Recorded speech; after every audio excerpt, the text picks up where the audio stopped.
Air pollution फ़िज़ाई आलूदगी। World health organisation के मुताबिक सालाना 60 लाख लोग फ़िज़ाई आलूदगी की वजह से मौत के शिकार हो जाते हैं। ये फ़िज़ा आलूदा कैसे होता है? कौन कौन से गैसेस, कौन कौन से पार्टिकुलेट मैटर जो कि लिक्विड या सॉलिड के फॉर्म में मौजूद होते हैं जो इस फ़िज़ा को आलूदा करते हैं, कैसे करते हैं, कहाँ से प्रोड्यूस होते हैं ये गैसेस, ये पार्टिकुलेट मैटर्स, वो कौन सी वक्ती या फिर दायमी बीमारियां हैं जो कि हमें इन गैसेस, इन पार्टिकुलेट मैटर्स से लाक होती है। क्या वो गैस भी इस आलूदा फिजा में शामिल है जिससे चलते फिरते इंसान को दिल का दौरा भी पड़ सकता है? क्या वो गैस भी शामिल है जिससे सोते सोते इंसान को कोमा हो सकता है और मौत के शिकार भी ये गैसेस बाइस बनते हैं? क्या इस गैस से जो कि इस आलूदा फ़िज़ा में मौजूद है, बच्चों में नमूनिया जैसी ख़तरनाक बीमारियां कहीं गुना बढ़ भी सकती है? क्या ये गैसेस जो आलूदा फ़िज़ा में मौजूद है, ये कैंसर का बाइस बनते हैं, स्किन की बीमारियों का बाइस बनते हैं? क्या ये फेफड़ों की वो ख़तरनाक बीमारियों का बाइस बनते हैं जो कि मुस्तकिल तौर पर हम उनके शिकार हो जाते हैं? क्या ये शुरू के 3 महीनों में जो हमल होता है, वो बच्चे में जीनियाती तब्दीलियों का बाइस बन सकते हैं?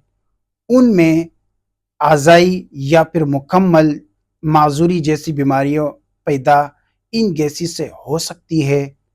क्या ये गैसेस फ़िज़ा में जाके बाकी गैसेस के साथ मिलकर क्या तेज़ाब का बारिश भी बरस सकती है जिनसे न कि इंसान बल्कि हैवान, पौधे और फसल भी मुतासिर हो सकती है?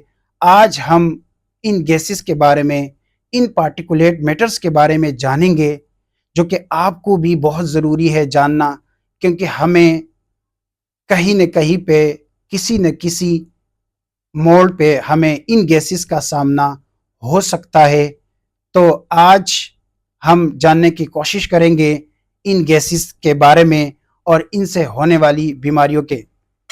आपसे रिक्वेस्ट है कि अगर आप इस चैनल में नए हैं तो हमारे चैनल को लाइक करें, सब्सक्राइब करें और अपने दोस्तों के साथ ज़रूर शेयर करें ताकि इस तरीके से मेडिकली रिलेटेड इंफॉर्मेशन आपको बर वक्त मिलते रहे।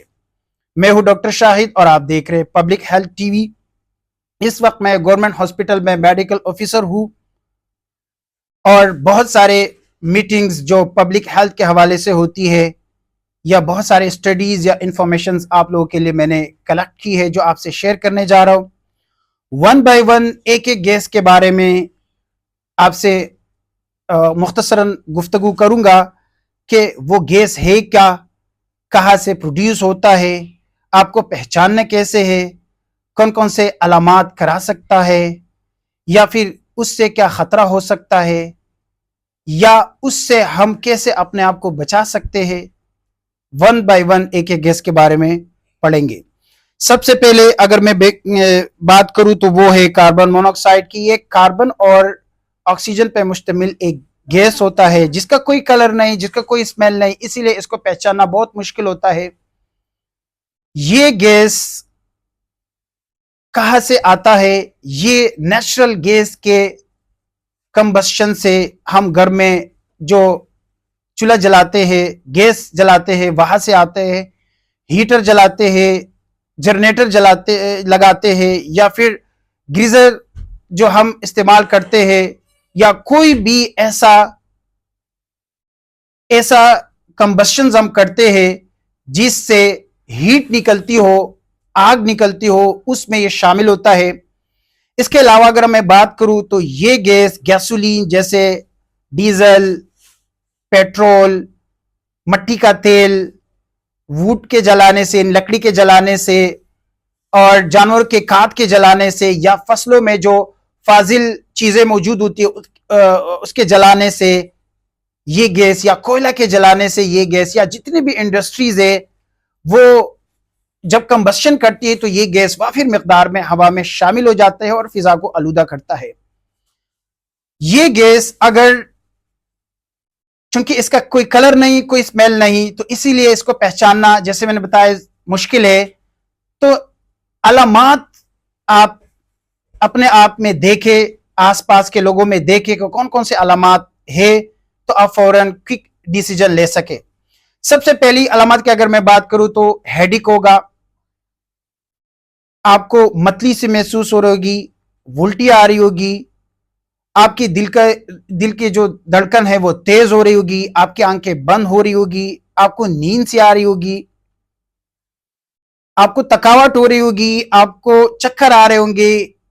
कहीं पे भी अगर आप मौजूद है, बंद कमरे में हो, आपने हीटर लगाए है, जनरेटर लगा हुआ है, या फिर कोई भी ऐसा ग्रीजर लगा हुआ है जिससे हीट प्रोड्यूस हो रहा है, और आपको इस तरीके से अलामात अगर आए, या फिर कहीं बाहर गए हो वहां पे इस तरीके से आलूदगी है, तो इस तरीके से अलामात अगर आपने अपने आप में देखे, आसपास के लोगों में देखे, तो फौरन क्विक डिसीजन लेनी है, क्योंकि ये अलामात कार्बन मोनोऑक्साइड गैस की पॉइजनिंग की हो सकते हैं। अगर मैं बात करूं तो कार्बन मोनोऑक्साइड जो ऑक्सीजन होता है उससे ज्यादा तेजी से भागता है और हर जगह घुस जाता है, तो इसीलिए इसकी पॉइजनिंग के चांसेस बहुत ज्यादा होते हैं बाकी गैसेस के मुकाबले में। इसके अलावा अगर मैं बात करूं कि ये गैस आमतौर पर जो नॉर्मल फिजा होती है उसमें ये 0.0001% यानी 10,000 गुना कम होता है, लेकिन अगर ये बढ़ता है तो अगर ये 10,000 गुना ये बढ़ जाता है यानी 0.1% तक ये पहुंचता है, सो 0.1 से 0.2% अगर ये होता है तो 0.1% में 24 घंटे के अंदर ये जान ले सकता है किसी भी इंसान का, या अगर ये 0.2% है तो ये 2 घंटे के अंदर अंदर आपकी जान ले सकता है। अगर ये 1% हो जाए तो ये 15 मिनट के अंदर अंदर 15 मिनट के अंदर अंदर आपकी जान ले सकता है। अगर ये 10% हवा में हो जाए, फिजा में हो जाए, तो 2 मिनट के अंदर अंदर आपकी जान ले सकता है। ये इतना खतरनाक गैस है। कैसे जान ले सकता है? ये आपके खून में जाता है, फौरन शामिल हो जाता है, ऑक्सीजन को रिप्लेस करके खून के सुखलियों के साथ शामिल होके कार्बोक्सी हीमोग्लोबिन बनाता है, जो कि आपके खून में सर्कुलेट होता है और आपको इस तरीके से अलामत शुरू हो जाती है। जो सबसे पहला अलामत है वो आपको सांस में तकलीफ और दिल की धड़कन बढ़ने का जरिया बनती है। इस तरीके से ये आपको मार सकती है, और सबसे ज्यादा जो मारने की केसेस इसके आते हैं वो सोते हुए होते हैं, जो कि आपको पता ही नहीं होता और आप कोमे में जा सकते और आपकी जान ये गैस ले सकता है। दूसरे गैस की अगर बात करूं मैं तो वो है नाइट्रस ऑक्साइड। नाइट्रस ऑक्साइड जो NO पे शामिल है, ये एक ऐसा गैस है जिसका कोई कलर नहीं, जिसका कोई स्मेल नहीं। अगेन ये भी एक ऐसा गैस है कि अगर ये कम मिकदार में माहौल में रहेगा तो आपके दिल के लिए और आपके ब्लड प्रेशर के लिए फायदेमंद होता है, लेकिन अगर ये ज्यादा बढ़ेगा, और मैं अगेन ये कहूंगा कि ये तकरीबन 320 पार्ट्स पर बिलियन जो एक पैमाना होते हैं इसको नापने के लिए, इतना तक ही मौजूद होता है, और ये तकरीबन 10,000 गुना कम होता है। लेकिन अगर ये बढ़ता है तो ये आपकी जान ले सकता है और क्विकली आपको हार्ट अटैक करा सकता है, जिसमें सर फहरिस्त है कि आपकी हार्ट फेल हो जाए, आपको हार्ट मरमर हो जाए, या इस्कीमिक हार्ट डिजीज जैसे बीमारी का अटैक भी आपको हो सकता है। इसके अलावा स्ट्रोक भी करा सकता है। स्ट्रोक में एक साइड का फालिज या फिर दोनों साइड का फालिज या मुकम्मल फालिज भी हो सकता है।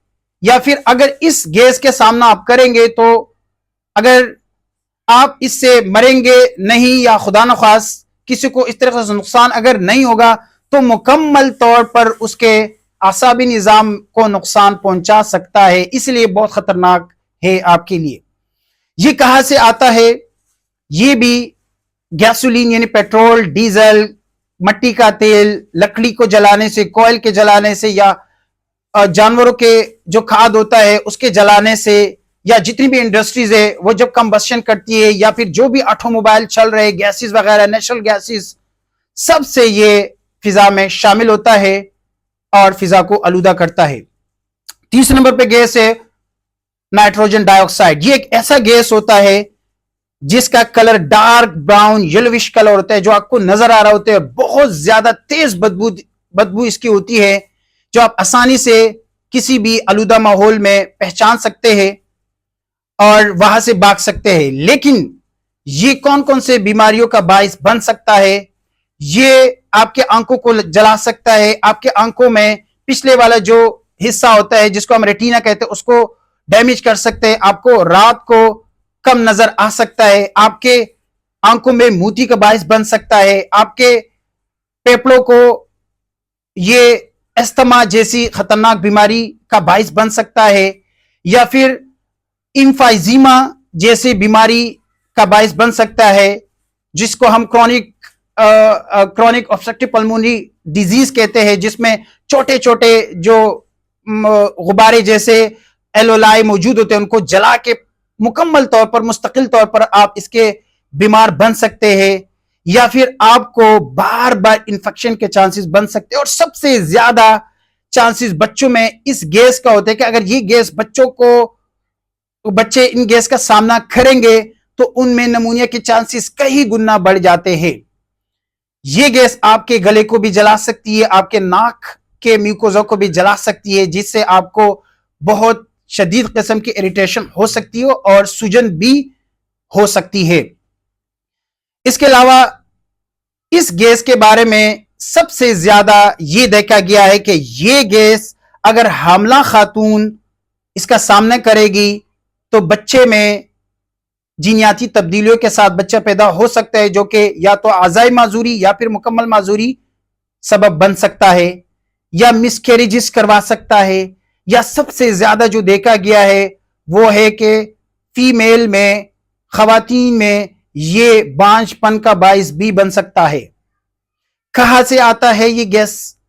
ये गैसोलीन, पेट्रोल, डीजल, मट्टी का तेल, लकड़ी के जलाने से, कोयल के जलाने से, इंडस्ट्रीज, फाजिल मादे, या इसके अलावा जितने भी चीजें जलाते हैं हम और इनकी इनकम्प्लीट कंबस्शन होती है तो इस तरीके से गैस उससे निकलता है और ये पूरे फिजा में फैल जाता है।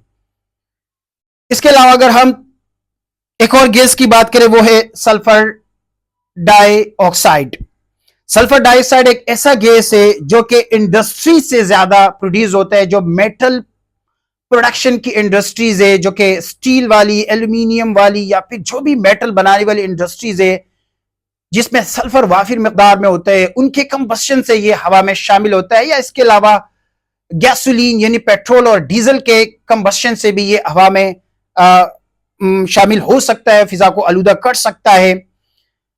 ये अगर मैं इस गैस के बारे में कहूं तो इसका भी कोई कलर नहीं, लेकिन इसकी बदबू आपको कैसे पहचाननी है? आपको पहचाननी है कि माचिस, जला हुआ माचिस जैसी इसकी बदबू होती है। अगर आपको इस तरीके से बदबू हो रही, महसूस हो रही, तो आपको वहां से भागना चाहिए, वहां से जाना चाहिए। इस गैस के नुकसान क्या क्या हो सकते हैं ह्यूमन के ऊपर? सबसे पहला अगर आइज में मैं देखूं तो ये ड्राइनेस ऑफ द आइज करा सकता है, जिससे आपके मुकम्मल तौर पर या वक्ती तौर पर आपके जो ग्लैंड्स होते हैं आंसू बनाने के वो ब्लॉक हो सकते हैं, और इसी तरीके से आपके आइज में आंसू नहीं बनेंगे, जो कि नुकसानदा है। इसके अलावा ये नाक के म्यूकोजा को जला सकती है, आपके गले के म्यूकोजा को जला सकती है, नीचे आपके लंग्स को डैमेज कर सकती है, और ये क्रॉनिक ब्रोंकाइटिस का सबसे बड़ा जरिया है। इसके बारे में यह भी कहा जाता है कि ये हाइपरटेंशन और कार्डियोवैस्कुलर डिजीज के बढ़ाने में भी अहम किरदार अदा करता है, और इस्कीमिक हार्ट डिजीज का सबसे बड़ा जरिया ये सल्फर डाइऑक्साइड गैस है। इस गैस से स्किन के रिलेटेड प्रॉब्लम्स भी हो सकते हैं। अगर हम इसके अलावा और गैस की बात करें वो ozone gas. Ozone gas O3 के गैस होता है। ये गैस कैसे बनता है? ये जब नाइट्रोजन डाइऑक्साइड हवा में शामिल हो जाता है तो ये हाइड्रोकार्बन के साथ सनलाइट की मौजूदगी में मिलकर ओजोन गैस बनाता है, जो कि बहुत खतरनाक है। और ये जो ओजोन गैस होता है ये आमतौर पर स्ट्रेटोस्फीयर एक लेयर होती है जो अराउंड ऑफ द अर्थ है, उसमें आमतौर पर मौजूद होते हैं, जो कि प्रोटेक्शन कर रही होती है अल्ट्रावायलेट रेस को दुनिया में पहुंचने के लिए, और गर्माइश जो दुनिया में हो रही होती है उसको बचा रही होती है। लेकिन जब ये बहुत ज्यादा माहौल में बनता है तो ये ट्रोपोस्फेयर लेयर में जाके जमा हो जाते हैं और फिर उसको डैमेज कर रहे होते हैं, जिसकी वजह से ग्लोबल वार्मिंग और टेम्परेचर जो है वो दुनिया का बढ़ने लगता है। ये तो सबसे बड़ा जरिया है। इसके अलावा ये देखा गया है कि ये स्ट्रेस, एंजाइटी, डिप्रेशन और नफ्सियाती जैसी बीमारियों का बाइस भी बनता है। इसके साथ साथ मेल इनफर्टिलिटी, यानी ये जो तौलीदी निजाम के जरासीम होते हैं उनका शक्ल चेंज करके आपको बांझपन में भी ले जा सकता है। ये इतना खतरनाक गैस होता है। बच्चों में नमूनिया के चांसेस को भी ये ज्यादा से ज्यादा बढ़ा सकता है। इसके अलावा पार्टिकुलेट मैटर्स के ऊपर आते हैं। पार्टिकुलेट मैटर्स में दो किस्म के मैटर्स होते हैं, एक 2.5 माइक्रोन्स के जो साइज कम होता है, एक 2.5 से 10 माइक्रोन के जो साइज होते हैं, या फिर जो 10 से ऊपर वाले होते हैं जो कि बड़े बड़े साइज के होते हैं, वो इतना खतरा नहीं होता। लेकिन जो 2.5 से 10 के दरमियान जो साइज वाले मॉलिक्यूल्स, जो डस्ट होता है, जो कि गर्दो गुबार, गाड़ी के चलने से, या सीमेंट के फैक्ट्रीज हो, या फिर इंडस्ट्रीज में जो कि ऐसे चीजें बना रही है जिसकी बिल्डिंग के लिए जो चीजें बन रही होती, क्रश वगैरह बनता है, रेती वगैरह जहां पे ज्यादा बन रही होती है, वहां पे ये डस्ट में ये वाफिर मिकदार में ये हवा में शामिल हो जाता है और डस्ट का आलूदा फिजा का बाइस बनता है। इससे भी देखा गया है कि स्ट्रेस, एंजाइटी, डिप्रेशन जैसी खतरनाक बीमारियों का बाइस बनता है। और एक और स्टडी ये कहता है कि इस्कीमिक हार्ट डिजीज का बाइस भी ये पार्टिकल्स जो 2.5 से लेकर 10 माइक्रोन के दरमियान जो साइज होते हैं, जो कि हवा में हर वक्त मौजूद होते हैं, ये बाइस बन सकता है। इसके अलावा 2.5 से जो कम माइक्रोन के साइज के जो पार्टिकल्स है वो एरोसोल बनते हैं। हम इसको लंग्स में लेके जाते हैं और लंग्स में ये अस्थमा को एग्रीवेट कर सकते हैं। अगर आप पहले से अस्थमा के बीमार है तो उनको ये बढ़ा सकते हैं। और सबसे ज्यादा एलर्जिक ब्रोंकाइटिस का वजह ये छोटे छोटे पार्टिकल्स बनता है, जिसके वजह से आपके गले में इरिटेशन हर वक्त हो रही होती है। और थोड़ा सा भी ठंडा पानी पी लिया, ठंडी हवा लग गई, या फिर थोड़ा सा भी डस्ट आपके नाक में आ गया, आपको फौरन खांसी स्टार्ट हो जाएगी और महीनों तक ये खांसी चलेगी। ये सबसे ज्यादा इसी 2.5 साइज के माइक्रोन्स की वजह से ये होता है। इसके साथ साथ अगर हम देखें तो हाइड्रोकार्बन्स पे, हाइड्रोकार्बन्स वो मटेरियल्स होते हैं जो हवा में फाजिल मादे जब रिलीज हो जाते हैं, कंबस्शन उनकी होती है, तो हवा में इस तरीके से हाइड्रोकार्बन्स चले जाते हैं। और ये हाइड्रोकार्बन्स जैसे बेंजीन है, एल्डिहाइड है और मीथेन है, लेकिन वो मीथेन इतना खतरनाक नहीं है, CH4 वो ह्यूमन पे इतने ज्यादा इफेक्ट नहीं करता। लेकिन बेंजीन के बारे अगर मैं कहूं तो बेंजीन जो है ये बहुत ज्यादा खतरा हो सकता है। एल्डिहाइड जो है ये प्रेग्नेंट लेडी के लिए बहुत खतरा हो सकता है, जो शुरू की 3 महीनों की प्रेगनेंसी होती है, इनकी जीनियाती तब्दीलियां करा के बच्चा माजूर पैदा हो सकता है। इसके अलावा अगर मैं मेटल्स की बात करूं तो कुछ ऐसे मेटल्स है जैसे कैडमियम है, ये भी गैसोलीन की कंबस्शन से बाहर आता है। ये कैडमियम जो है ये अगर प्रेग्नेंट लेडी को एक्सपोज किया जाए तो ये भी जीनियाती तब्दीली करके माजूरी के बच्चे पैदा हो सकते हैं। इसके अलावा अगर एस्बेस्टोस की बात करूं मैं, जैसे पेपर से और पाइप के जलाने से, या फिर जो घर बन रहे होते हैं उनमें जो इंसुलिन की कोटिंग हो रही होती है, या फिर जो गिरा रहे होते हैं घर उनमें इंसुलिन की कोटिंग की वजह से ये फिजा में शामिल हो सकते हैं। और ये एस्बेस्टोस इंटरस्टिशियल लंग डिजीज, जो लंग की डिजीज है वो बना सकती है। और इसके अलावा कैंसर का बाइस भी बन सकती है, जो कि आपके लंग के अराउंड एक लेयर होती है, मेसोथेलियोमा जैसे कैंसर ये बना सकती है। या इसके अलावा लंग का कैंसर भी बन सकता है, या इसके अलावा ये स्टमक का कैंसर करवा सकता है, कोलोरेक्टल कैंसर करवा सकता है अगर आप इसको इंजेस्ट करेंगे, स्टमक में लेके जाएंगे। इसके अलावा अगर मैं बात करूं तो मरकरी बहुत कम वैसे फिजा में होता है, लेकिन ये जो कंपनीज में मरकरी का इस्तेमाल होता है ये फिजा में शामिल हो सकता है, और ये आलूदा फिजा जब ज्यादा होते हैं तो मरकरी को चांसेस मिल जाते हैं उसमें शामिल होने के लिए, और ये भी खतरनाक होता है कि आपके आने वाले बच्चे में माजूरी पैदा कर सके, जो शुरू की 3 महीनों के हमला खातून होती है अगर वो इसके एक्सपोज रहेगी। इसके अलावा अगर हम कुछ और ऐसे मेटल्स है जैसे क्रोमियम हो गया या कोबाल्ट हो गया जो कि कंपनीज के में इस्तेमाल हो रही होती है, वहां से ये प्रोड्यूस हो सकता है और ये भी जीनाती तब्दीली बच्चों में पैदा कर सकते हैं। ये कुछ गैसेस और कुछ पार्टिकुलेट मैटर्स थे। या इसके एक और चीज मैं आपको बता दूं कि ये जितने भी मैटर्स और पार्टिकुलेट मैटर्स होते हैं जब ये हवा में जाते हैं, या इसके अलावा जो नाइट्रस ऑक्साइड्स या फिर सल्फर डाइऑक्साइड्स, नाइट्रोजन डाइऑक्साइड और सल्फर डाइऑक्साइड जब हवा में जाते हैं तो वहां बाकी पार्टिकल्स के साथ मिलकर सल्फ्यूरिक एसिड और नाइट्रिक ऑक्साइड या नाइट्रिक एसिड्स जैसे तेजाब बना लेते हैं, और यही तेजाब फिर हमारे ऊपर बरस रही होती है, जिससे न कि हमारे जिस्म को नुकसान पहुंचता है बल्कि जो बिल्डिंग्स होते हैं उनके कलर्स को डैमेज कर देती है, उन बिल्डिंग्स को डैमेज कर देती है, तालाब में जो हैवानात होते हैं उनको तबाह बर्बाद कर देते हैं। इसके अलावा फसल जो है उनको तबाह बर्बाद करते हैं, जो में कीड़े मकोड़े होते हैं जो फसल के लिए फायदेमंद होते हैं उनको तबाह बर्बाद कर देते हैं, जिसकी वजह से फसल में काफी कमी वाकया हो सकती है। इसके अलावा प्लांट्स में ये पत्तों का कलर जो है वो येलोइश करके ग्रीन पत्तों के बजाय येलोइश कलर में, जिसकी वजह से होता है कि वो ऑक्सीजन की प्रोडक्शन कम कर देती है और माहौल में ऑक्सीजन की कमी वाकया हो सकती है। ये कुछ इंफॉर्मेशन थी जो हमने आपसे शेयर कर लिया। अगर आप जानना चाहते हैं कि हमें किस तरीके से इन फिजाई आलूदगी से बचने के कौन से तरीके हैं वो आप मेरी वीडियो देख सकते हैं, या फिर आप ये देख सकते हैं कि कौन कौन से ऐसे पार्टिकल्स है जो टॉक्सिक है जो कि फौरन हमारे जिस्म को नुकसान पहुंच सकते हैं, वो भी आप देख सकते हैं। तब तक के लिए अपना ढेर सारा ख्याल रखिए, मुझे दीजिए इजाजत। Thank you very much.